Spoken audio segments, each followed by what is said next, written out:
नमस्कार. तर लिंबू म्हणजेच आपण चेहऱ्यावर लावण्यासाठी खूप जास्त याचा प्रमाणामध्ये वापर करतो.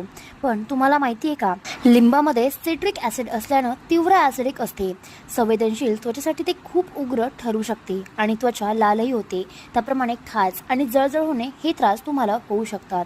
त्यानंतर तुम्हाला लिंबू लावून उन्हात गेल्यास फोटोटॉक्सिक रिॲक्शन होऊ शकते. यामुळे त्वचेवर डाग, जळजळ किंवा पुरळ उठू शकते, म्हणजेच सनबर्न होण्याचा धोका आहे. त्यानंतर चुकीच्या पद्धतीने लिंबू वापरल्यास डाग गेले नाही तर अधिक गडद होऊ शकतात. आता यासाठी सुरक्षित टिप कसं काय, तर लिंबू थेट चेहऱ्यावर न लावता त्यात थोडं पाणी, मध किंवा गुलाबजल मिसळून वापरा. रात्री वापरणं चांगलं असतं, कारण त्यानंतर उन्हात जाण्याचा धोका टळतो. वापरल्यानंतर सनस्क्रीन लावणं अत्यंत आवश्यक आहे. त्वचा खूप संवेदनशील असते, तर लिंबाचा तर वापर टाळावा. तर तुम्हाला लिंबू नैसर्गिक आणि प्रभावी असेल आणि त्याचा वापर कसा करायचा असेल, जर तुम्हाला याचे व्हिडिओ पाहिजे असेल तर एक कमेंटमध्ये नक्की कळवा. आणि व्हिडिओ पाहिल्याबद्दल धन्यवाद.